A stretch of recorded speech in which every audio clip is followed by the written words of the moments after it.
Olá, viva! Meu nome é Miguel Real, este é o segundo podcast da Todser. Queria desde já agradecer-vos pelo apoio, pelo suporte no primeiro, foi realmente espetacular. O primeiro foi um bocadinho só para introduzir aquilo que nós fazemos, quais é que são as nossas áreas de operação, e este aqui vai ser mais dedicado à arquitetura. E comigo hoje tenho o prazer de estar aqui junto com o arquiteto CEO Hélder Pereira Coelho e o arquiteto Miguel Meira. É um prazer estar convosco. Como é que estão? Tudo ótimo. Tudo bom? Tudo ótimo. Estou a sentir aqui. Obrigado Está pelo aqui convite. Está um dia espetacular. Estamos aqui na nossa sala de reuniões, que é simplesmente magnífica e lá está. Faz sentido aqui com este intuito da arquitetura da Todser hoje. Eu queria começar este podcast por hoje fazendo aqui uma breve introdução aos nossos espectadores. E é precisamente como é que começou o vosso percurso na arquitetura, ou seja, qual é que foi o início mesmo, o que é que vos levou a fazer isto? Bem, a mim, o que me levou à partida é assim, eu para além da arquitetura, que é uma paixão mesmo, tenho, digamos que uma segunda paixão e que se interliga com a arquitetura, que é a parte da psicologia e o desenvolvimento pessoal. Acho que, pronto, são mesmo dois grandes interesses que eu tenho, são coisas pelas quais que eu sempre pesquisei muito, sempre investiguei muito, e portanto aqui a ideia, o foco é sempre o bem-estar, o ser humano, portanto é tornar ou pelo menos contribuir com o mais possível para que a pessoa se sinta feliz, que a pessoa se sinta realizada, para que a pessoa se sinta que realmente, portanto, está com um estatuto ou digamos que a arquitetura lhe possa dar um status mais elevado e portanto, o foco é sempre esse, é o bem-estar do utilizador, não é? De qualquer um de nós. Exatamente. E, portanto, eu vejo sempre a arquitetura como imaginar, eu e o meu colega também, vimos sempre a arquitetura imaginando-nos a viver nesse espaço. E, portanto, fazemos as coisas como se tivéssemos mesmo que lá morar. E, portanto, a partir daí tudo nasce e a partir daí as coisas vão surgindo. E, portanto, o que é que aquele espaço podia lhes trazer como mais-valia para a gente se sentir melhor? E às vezes podem ser espaços realmente à partida, que parecem não ter potencial nenhum. Aliás, isso é que nos dá realmente os grandes desafios e que nos dá a grande satisfação. É o espaço que aquilo parece que não tem, como se costuma dizer, ponta para onde se pegue. E nós tentamos, se a gente só tivesse este espaço no mundo para viver, como é que a gente conseguia viver aqui o melhor possível? E realmente é isso que, pronto, a mim que me entusiasma é a gente depois, nós trabalhamos muito em parceria, portanto já fazemos um projeto muito em sintonia e portanto eu digo uma coisa, o Miguel diz outra e às tantas estamos a criar um espaço com perspectivas sempre diferentes, porque não há ninguém igual a ninguém, embora nós estejamos muito em sintonia, como eu disse há pouco, mas pronto, o Miguel tem a perspectiva dele, eu tenho a minha perspectiva, claro. Mas sempre no sentido de realmente incrementar a qualidade da vivência daquele espaço. E o arquiteto Miguel Meira, como é que começou assim? Qual é que foi o início na arquitetura? Nós começámos por sentir vontade de transformar algo. Aquela sensação de aquilo que víamos que nos rodeava podia ser mais forte, mais intenso nas nossas vivências. E começou assim, começámos por nos familiarizar com coisas já diferentes e começámos a sentir esse gosto pela diferença. E a partir daí... E como é que começou esta relação vossa? Como é que se conheceram? Como é que esta parceria, que já conta com quantos anos, mais ou menos? Há muitos anos. Já são quase 30 para aí, não é? Como é que isto começou? Começou nas zonas históricas da cidade, que estavam completamente abaladas por muita degradação e faltava um input de requalificação de todos esses espaços e foi aí que nós conseguimos operar de uma forma muito casada e muito interveniente naquele momento e contribuímos para a reabilitação da cidade nas zonas históricas em muitos edifícios e assentámos sempre o tónico de tornar esses espaços muito apelativos, confortáveis e que os utilizadores se sentissem bem em usá-los. Portanto, não ao contrário do que era antes, que se sentiam provavelmente mais desconfortáveis, com situações pouco interessantes e pouco atraentes, nós conseguimos, com o uso da arquitetura, digamos... Pois, propriamente mesmo a arquitetura. Mesmo a arquitetura, mas mais do que isso, ou seja, conseguirmos tocar nas pessoas pelo seu bem-estar em usar esses espaços. E esse bem-estar começou depois a transformar-se em criar alguma sofisticação, tornar as pessoas e fazer sentir as pessoas um bocadinho diferentes e criar-lhes o tal status. E a arquitetura, no fundo, acaba por ser um pouco isso. Claro. É um status. É criar emoções para todos os E cria emoções completamente. Claro.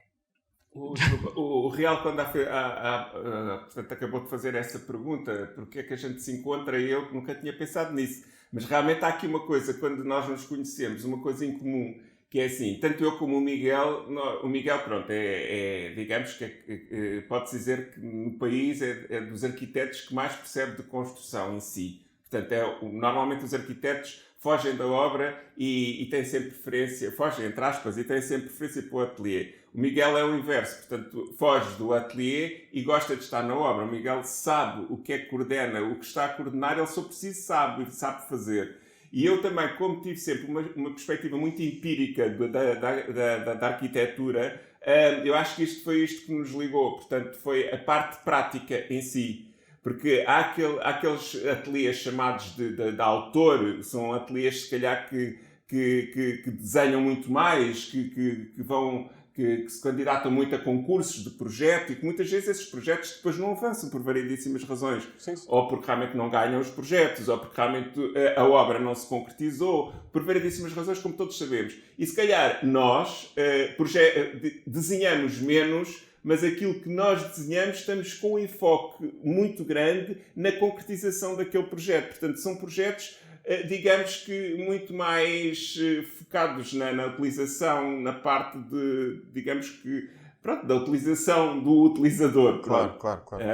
E de maneira que é nesse sentido que acho que nos uniu no início. Portanto, eu, como o Miguel, estávamos muito focados na prática, mais do que o desenho em si. E de maneira que fazíamos muito o paralelo entre tanto estávamos na obra e depois vinhamos desenhar, como estávamos no ateliê e depois íamos para a obra. E de maneira que estávamos muito sempre na parte mais prática. Eu penso que foi isso que nos ligou. E passámos por muitos desafios. Mas acham que seria mais o estilo, um estaria mais virado para a parte estética, enquanto que o outro conseguia compensar com a componente prática?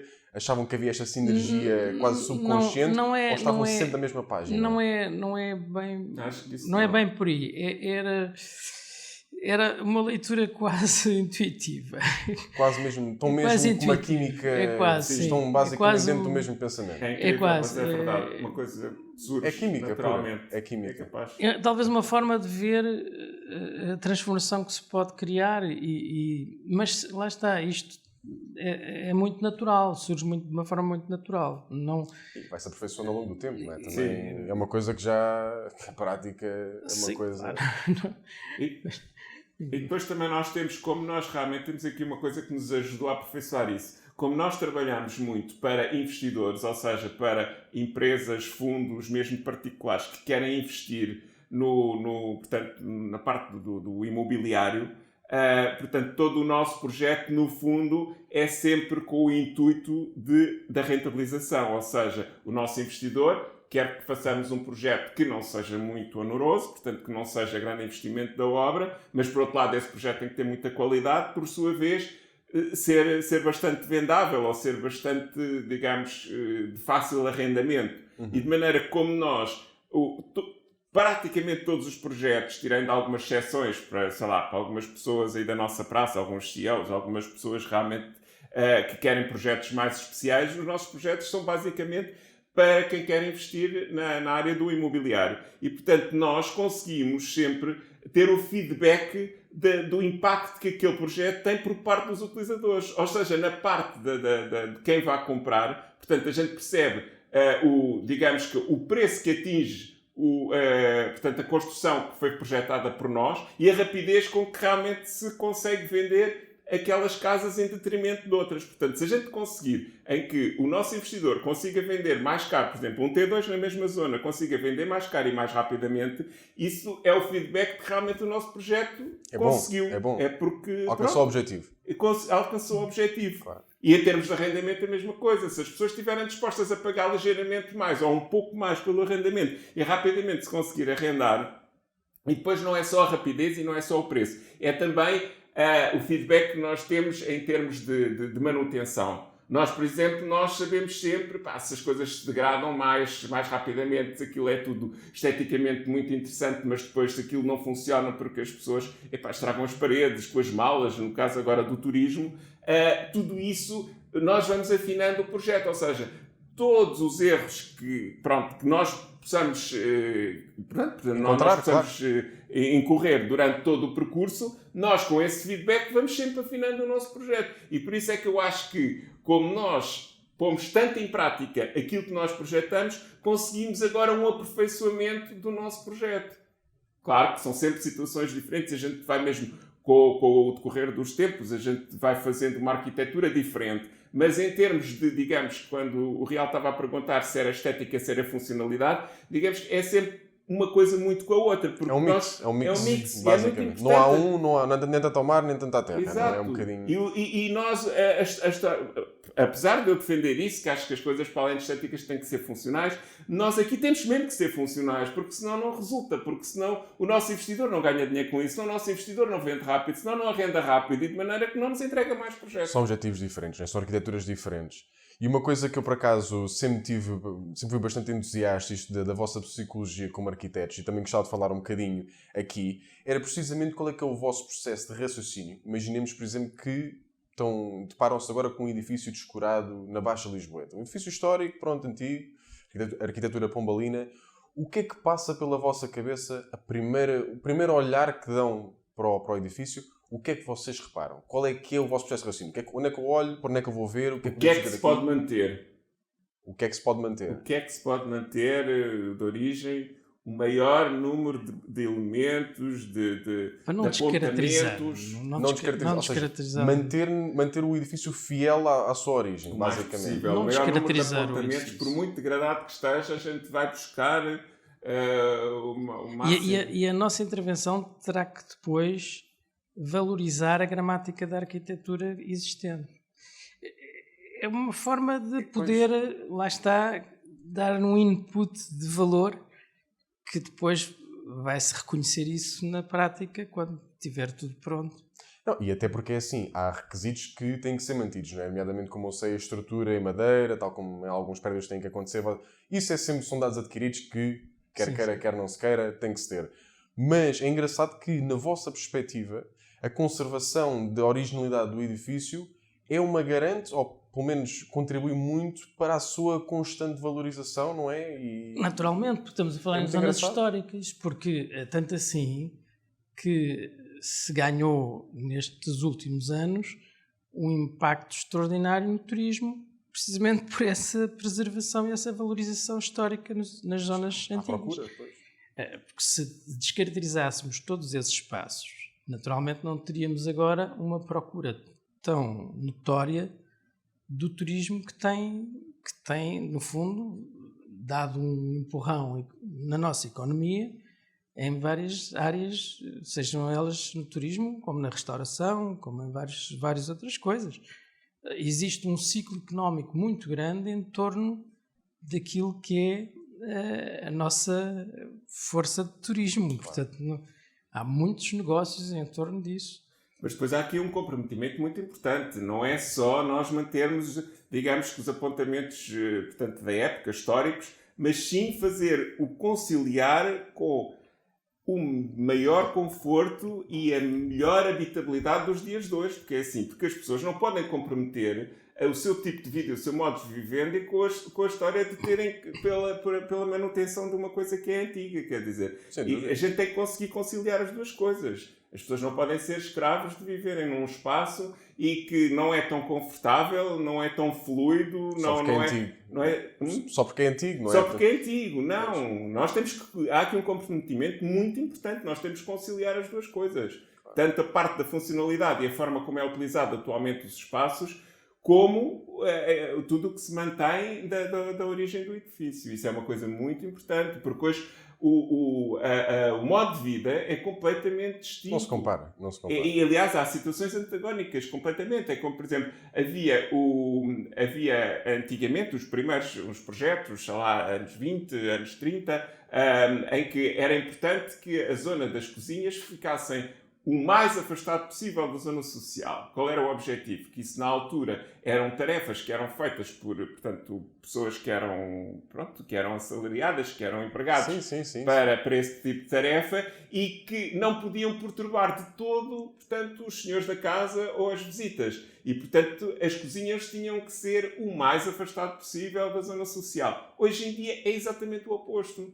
Pela vida toda que nós levamos, em que realmente temos cada vez menos tempo para socializar e para estar com os amigos, as cozinhas são integradas na própria sala e que faz todo o sentido hoje. Porque as pessoas, quando estão a preparar o jantar, após o jantar, estão a levantar a mesa, tudo aquilo é feito no mesmo espaço e aproveitam toda aquela, digamos que, todo o cerimonial, que se possa dizer assim, ou toda aquela forma de preparação e da refeição e do próprio almoço ou do próprio jantar em si, aproveitam também para poderem comunicar e para poderem realmente socializar. São as ocasiões que as pessoas estão mais juntas em casa, não é? Portanto, passam o dia todo fora, basicamente, não é? E quando se juntam, a maioria das vezes é na sala de jantar para jantarem juntos. É uma vivência diferente. E a cozinha é um outro lugar. Nós tivemos, e o arquiteto também, tivemos uns desafios muito grandes, porque fomos quase os pioneiros a tentar integrar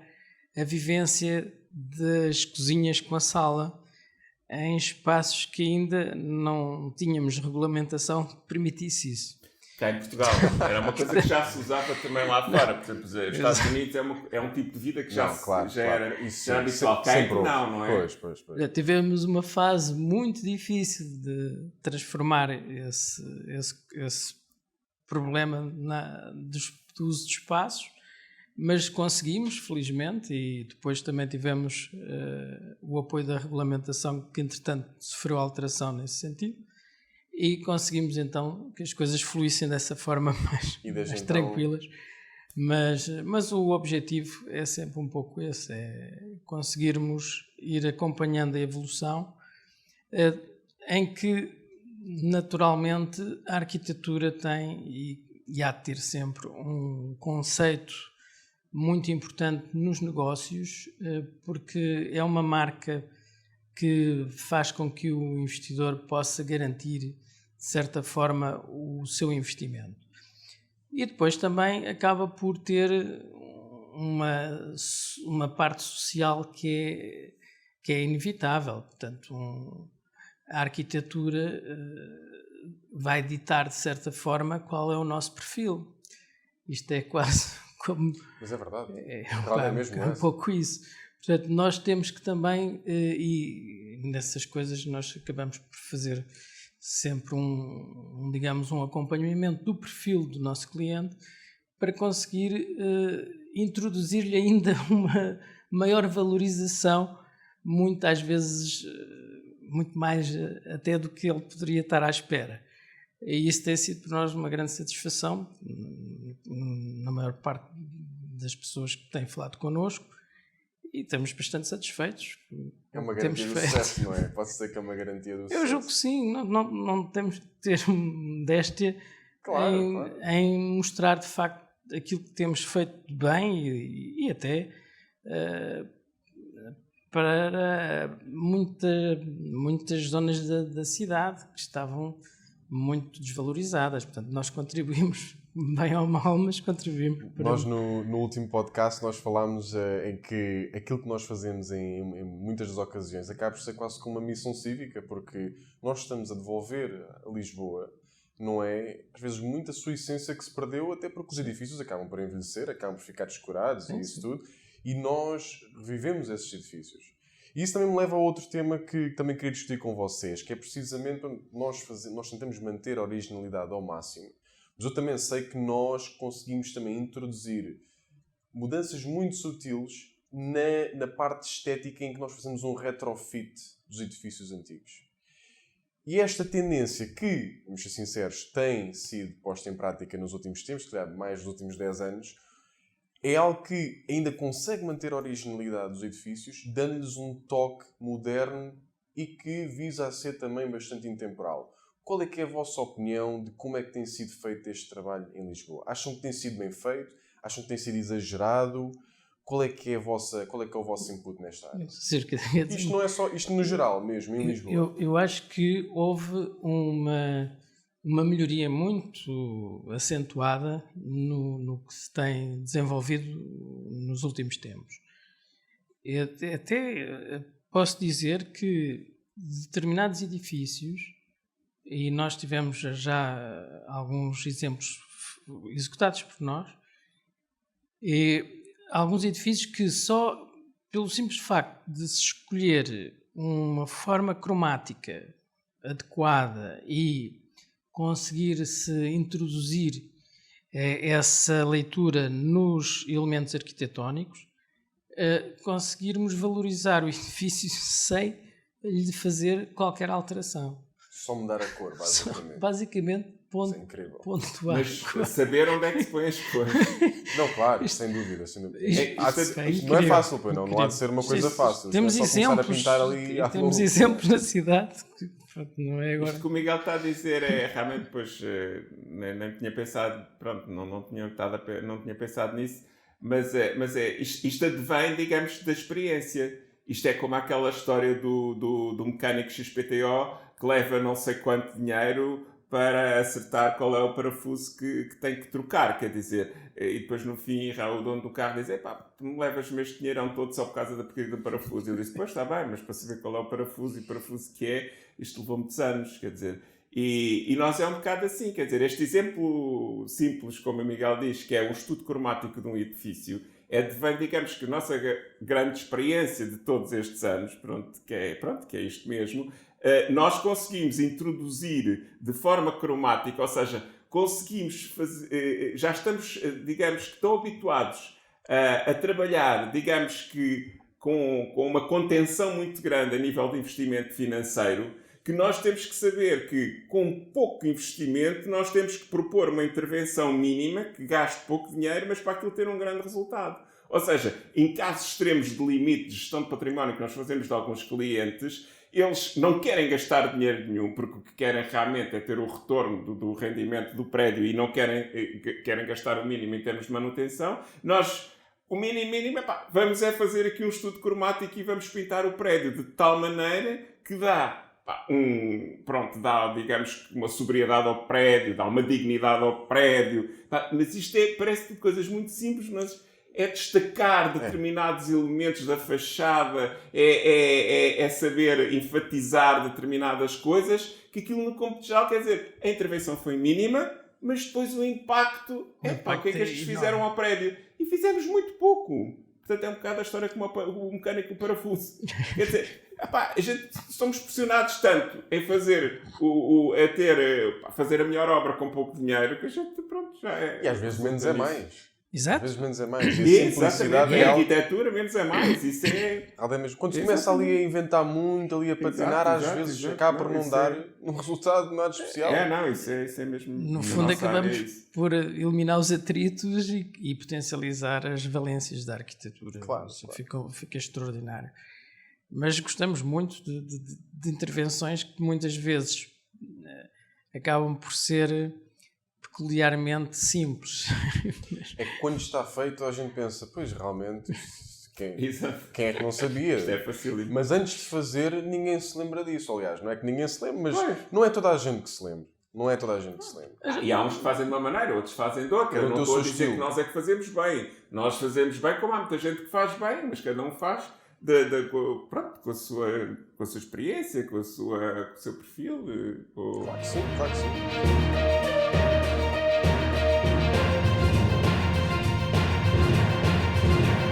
Totser, Architecture and Investment Opportunities.